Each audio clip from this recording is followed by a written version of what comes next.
NASA says its Voyager 1 probe is sending usable information to Earth again. What if the edge of our solar system isn't the end, but the beginning of something stranger? After decades of silence, Voyager has crossed into the unknown, a region so chaotic, even NASA was left stunned.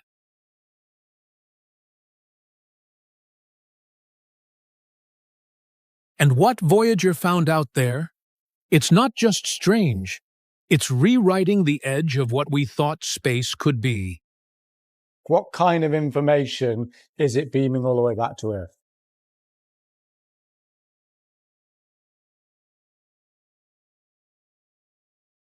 The most distant man-made object.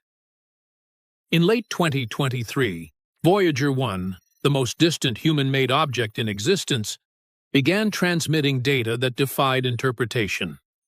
For several weeks, the signals received were fragmented and disordered. It had no telemetry or readable content. Initial diagnostics suggested a hardware malfunction.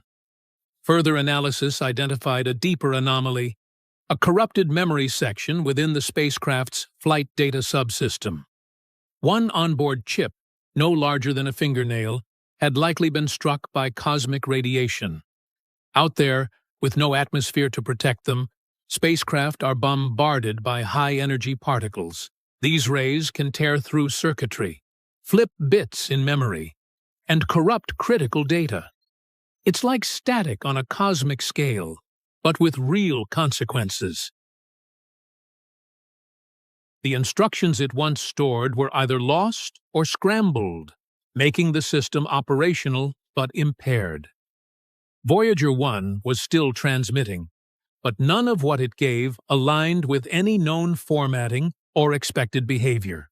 The only solution required reprogramming the main functions of the spacecraft's primary data system from over 15 billion miles away. This operation was never intended to be possible. There's so much to go through there. That is an incredible thing. Firstly, this process of basically repairing something so far away, in kind of simple terms, talk us through how did they do this repair? Voyager 1 was initially launched equipped with hardware possessing less memory than a modern digital watch. Its flight data subsystem operates on under 70 kilobytes, less than the size of a single email header. The software had not been altered in decades. There were no backup systems, no alternate processors, no protocols for remote intervention at this scale. Just a single probe in deep interstellar space, and a limited group of engineers on Earth, many of whom had worked on the original mission, attempting to recover functionality from memory. Each transmission to the spacecraft required 22 hours to arrive. Each response, another 22 to return. Every line of code had to be manually converted into raw binary, assigned to new memory locations, and transmitted in fragments. A single miscalculation could result in permanent failure. After multiple failed attempts, spanning weeks of silence, static, and trial execution, a new signal was received. The data was clean, structured, interpretable. NASA says its Voyager 1 probe, the most distant human-made object in the universe, is sending usable information to Earth again. Voyager 1 had successfully reinitialized its system. A spacecraft running on kilobytes had single-handedly recovered from a critical failure using remote instructions executed with no margin for error. It performed a system-level procedure no spacecraft in history had ever been designed to attempt. And it worked. It was not engineered for interstellar conditions. It was not constructed to withstand the environment beyond heliopause. Yet, it continues to transmit. This is the record of a mission that was not supposed to survive. It began in 1977, with a launch that was never meant to last more than 5 years. 3, 2, 1. MDS We have ignition. We have a liftoff. The greatest journey ever launched. In 1977, two nearly identical spacecraft were quietly being prepared for launch at Cape Canaveral. They were named Voyager 1 and Voyager 2, twin probes constructed by NASA, each assembled with less mathematical power than a pocket calculator. The mission, while ambitious, was expected to be brief. Both probes were tasked with observing the outer planets, collecting data, capturing images, and concluding their assignments within a few years. Voyager 2 launched first, on August 20, 1977. Voyager 1 followed 16 days later. Despite launching second, Voyager 1 traveled faster, overtaking its twin shortly after deployment. The entire trajectory hinged on a rare planetary alignment, an orbital structure that occurs only once every 176 years. This timing allowed the spacecraft to utilize gravitational assists, going from one gas giant to the next and dramatically reducing travel time.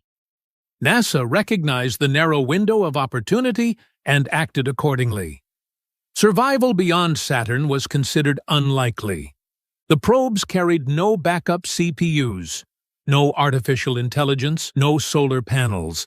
Each relied on a radioisotope thermoelectric generator, a nuclear battery that decayed slowly over time, providing just enough energy to transmit small bursts of data back to Earth.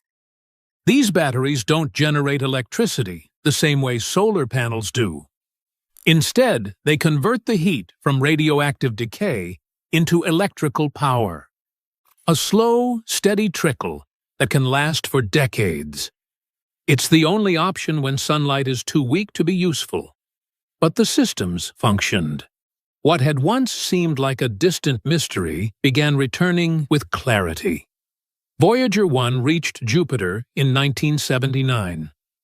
It captured high-resolution images of storms, intense radiation zones, and the planet's vast magnet.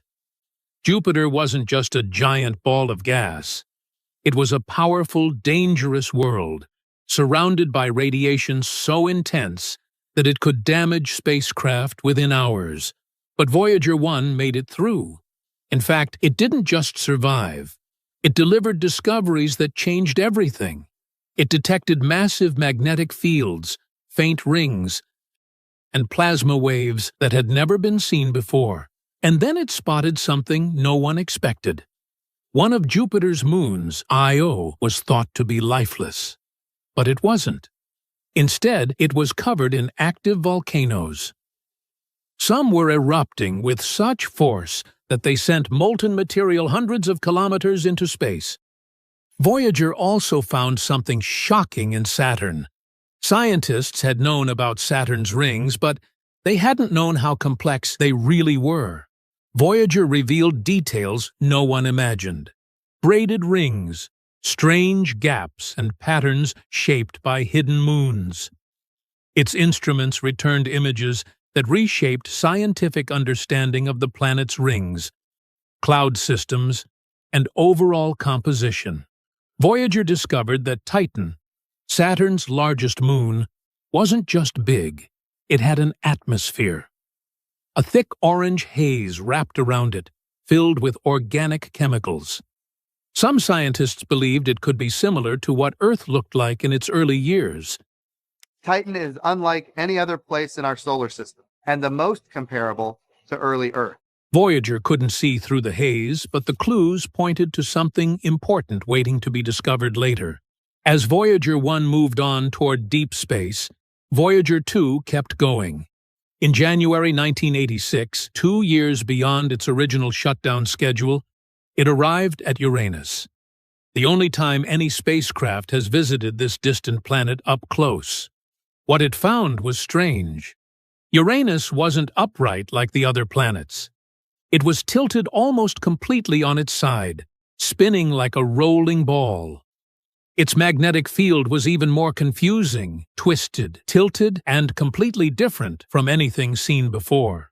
There, it documented 10 previously unknown moons, identified highly irregular magnetic fields, and encountered a planet whose features defied former models.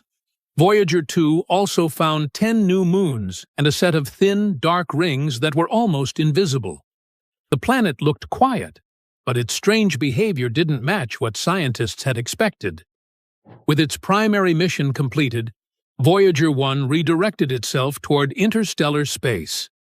Voyager 2 pursued a longer trajectory, one that brought it closer to planets no other spacecraft has visited up close. In 1989, Voyager 2 continued onward to Neptune. It was the last stop, and it showed a world full of violent weather. The winds there moved faster than the speed of sound. Massive storms larger than Earth spun across the surface. It transmitted over 9,000 images, revealing a dynamic atmosphere with supersonic winds and turbulent storms. As it passed Neptune's largest moon, Triton, the probe gathered data that overturned several long-standing assumptions. Triton was covered in frozen nitrogen. Geysers sprayed liquid nitrogen into the air, which froze before it even hit the ground. A surface with few impact craters and signs of ongoing geological activity. Triton was also smaller than expected, with very few craters. Its surface looked young, like it had been reshaped not long ago. The information from Uranus and Neptune wasn't just new, it was also the last humans have ever gotten. No other mission has gone back since. So everything Voyager 2 captured became one of the most valuable parts of the entire mission. A region where the sun's light fades and space begins to play by different rules. What had begun as a 5-year planetary survey turned into the longest-running space mission in history. A mission that extended far beyond Saturn, that reached the edge of the solar system, and eventually even beyond it. The sound of space.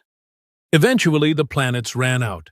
There was no next stop, no more moons to photograph, no more rings to scan.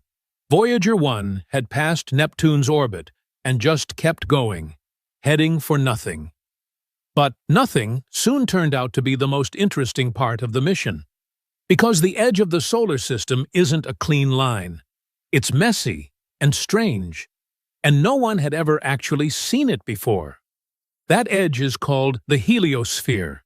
Imagine it like a giant invisible bubble, blown outward by the solar wind. Those streams of charged particles constantly pouring off the sun. The solar wind travels fast and far, but eventually it hits the stuff between the stars, the interstellar medium. And that medium, made of gas, dust, magnetic fields, and radiation, pushes back. That's the edge. And Voyager 1 was about to crash right into it. Scientists had long theorized about what that boundary might look like. Would it be a soft gradient or a hard wall? No one really knew, because no probe had ever reached that far. Most models were based on computer simulations and best guesses. For years, scientists weren't sure when or even if the spacecraft would cross that threshold. The sun's magnetic field stretches far beyond Pluto, and nobody knew exactly where it faded into deep space. But in 2012, the readings started to shift. Plasma density spiked, magnetic fields changed direction, and charged particles disappeared. And just like that, Voyager 1 was outside. The first human-made object to leave the solar system. 6 years later, Voyager 2 did the same. But in an unusual occurrence, they didn't find the same things. Even though both spacecraft exited the solar system, their data didn't line up. Voyager 1 entered a region where interstellar particles were dense and compact, almost like invisible walls of energy. But Voyager 2 found something different. A kind of stream. A long, stretched-out flow of particles reaching over 150 million kilometers into the heliopause. Same exit. 2 totally different doors. But that wasn't the only surprise. Voyager 1 had also lost its plasma instrument decades earlier. It could detect the presence of particles, but not their temperature or speed. Voyager 2, though, still had a working sensor, and what it saw made scientists pause. The plasma beyond the solar system was hotter than expected, almost 30,000 degrees Celsius. But because the medium was so thin and spread out, it didn't feel hot to the probe. It just floated through, like a submarine through fog. Both Voyagers also recorded something else, something nobody had ever predicted. The edge of the heliosphere wasn't smooth. It wasn't a perfect shell. It was wrinkled. Giant folds in space, billions of kilometers wide, caused by waves of solar energy pushing and pulling at the bubble's edge. These folds moved and shifted, and in some places they even chased the probes. What should have been an empty, quiet crossing turned out to be a noisy, chaotic mess. Everything scientists had modeled was wrong. Everything they thought they knew about the edge of the solar system was shattered. Something out there was different, and the deeper they went, the stranger it became. Timothy Ferris and I produced the so-called golden record on the Voyager spacecraft. The Golden Records, a message to no one.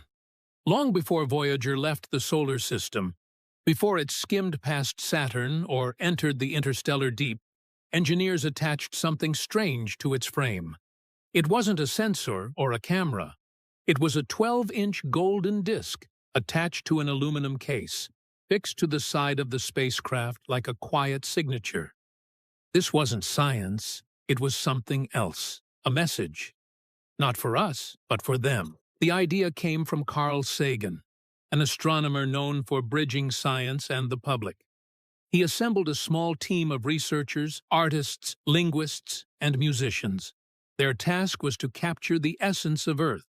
They were given only a few months to decide how to represent the entire human species on a single disc. It wasn't just music or greetings in different languages. They included diagrams of DNA, recordings of a heartbeat, a stylized map showing our location in the galaxy, drawn with pulsars as coordinates.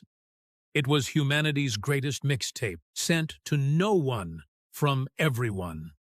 The final record was part archive, part message. We still communicate with the Voyagers. They send us signals every day. You could see Voyager 2 is being tracked both by Antenna 35 and Antenna 36. An attempt to preserve a snapshot of life on Earth. It was not built with the expectation of being found. The chance of another civilization discovering a small metal disk attached to a drifting spacecraft was close to zero. But the point was never practicality. It was symbolism. It was the most human thing ever done in space. Embedded into the surface of the disk were universal constants, atomic diagrams, and detailed instructions for playback.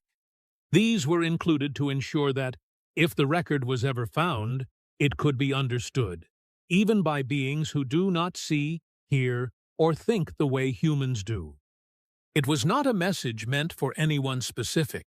It was more a mathematical introduction, a declaration that a species once existed here, capable of thought, language, and music. The disk remains attached to the Voyager probes, protected only by a thin metal shell and the freezing silence of interstellar space. The odds of it being discovered are close to none. It may never be seen. It may outlive the Earth. It may continue drifting, untouched for millions of years. But the purpose of the record was never about being found. It was about what it meant to send it. That even in deep isolation, it chose to create something lasting. A message that was both quiet and beautiful, but meant for no one in particular. But the record's real purpose was never about being discovered. It was about what it said when we made it, that we existed, that we wanted to be known. That even in the smallest, loneliest corners of space, we chose to leave behind something beautiful. It wasn't a transmission, it was a whisper. Not for us, but for the silence itself. destroy the agency. So the agency that had been able to do extraordinary things like Apollo was going to consciously transform itself to running a space transportation system. The glitch that almost ended everything. For a while, everything seemed steady. The Voyagers had made it past the planets, past the heliopause, and into true deep space.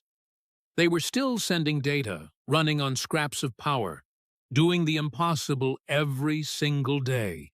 But then, in late 2022, something changed. And it wasn't a small hiccup. Voyager 1 suddenly stopped making sense. Instead of clear data, it started sending back zeros and ones arranged in ways that didn't fit anything. Engineers checked the systems, hoping it was just a brief glitch. Maybe some cosmic ray had hit a sensor. Maybe the signal was just weak, but the signal was fine. It just wasn't saying anything they could understand. At first, nobody wanted to believe what it might mean. Voyager 1 had made it through everything. Solar storms, radiation belts, 45 years of space. But the source of the problem was buried inside the spacecraft's onboard memory system. When it leaves the bubble, it will then enter interstellar space where there's an interstellar wind, which has come from other stars that blew up. A part called the Flight Data Subsystem. This was the ancient computer responsible for organizing all the data before it got sent back to Earth. If the FDS stopped working properly, the whole mission would fall silent. This system wasn't designed to be repaired. Nobody on Earth had touched it since the 1970s. It was made of parts that don't even exist anymore. Documentation was limited.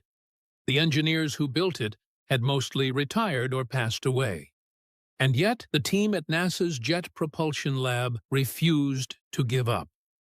They started digging through decades-old manuals, searching for memory maps, trying to figure out what had gone wrong.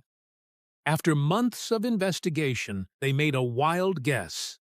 Some tiny part of the Flight Data Subsystem's memory, just a few bits, had been corrupted. They couldn't go up there to fix it, so they had to work around it. Their solution was insane. They decided to rewrite the memory commands, line by line, and move all the important instructions to a different part of the system, one that hadn't been damaged. In April 2024, they sent the patch.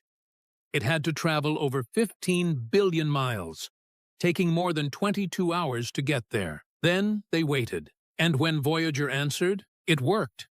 The signal came back clean. For the first time in months, the data made sense.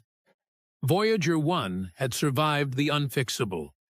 It had been repaired across space, using nothing but math, patience, and a team of engineers who refused to let go. Just like that, the probe that was supposed to last 5 years kept going.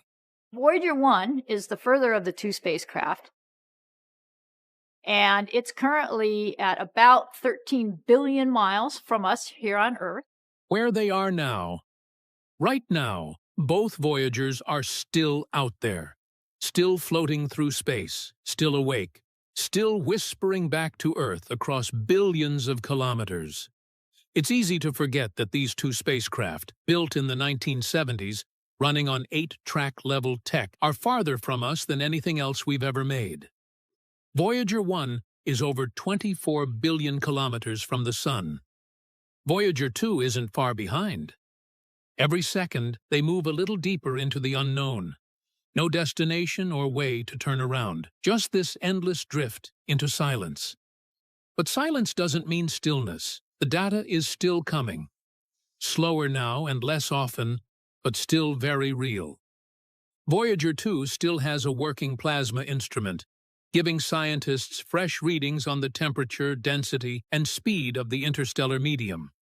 Voyager 1, though missing a few sensors, still provides magnetic field data, and still picks up those haunting plasma wave vibrations that hum in the background of deep space. The differences between them are still useful, because while they started as twin missions, the two spacecraft ended up in slightly different parts of the interstellar region.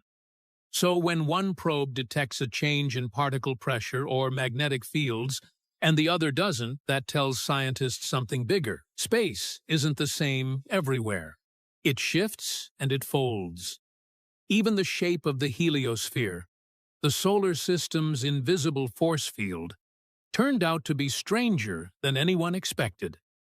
Thanks to Voyager's readings, scientists realized it's not a perfect sphere. It's wrinkled, folded, full of strange contours that stretch billions of kilometers into space. These folds seem to move, driven by bursts of solar wind that push against the edge like waves crashing into a shoreline. And because the Voyagers are moving so fast, they're outrunning the folds. But at some point, those signals will stop. The power will run out, the transmitters will fall silent, and the final message will be sent. This is a historic milestone in the great journeys of exploration that have been undertaken by humankind. But what happens next? NASA has been slowly shutting down instruments one by one to preserve power. Each spacecraft runs on radioisotope thermoelectric generators. These are nuclear batteries that lose a little juice each year. At some point in the 2030s, the power will be gone. The instruments will turn off. The antenna will fall silent, and the Voyagers will go dark. But they won't stop moving. They'll keep coasting through space for thousands, maybe millions of years. Silent, invisible, carrying their golden records, the sounds and images of Earth, into whatever lies beyond. Maybe someday, someone will find them, maybe not. But they're out there now, and they belong to the stars. Two machines, older than the internet, drifting farther away from us than any human-made object in history. By the time they go dark, they will have traveled over 20 billion kilometers. They will have seen more than any machine ever has. Everyone who's studied the signals, tracked the strange shifts, or listened to the ghostly sound of space agrees on one thing.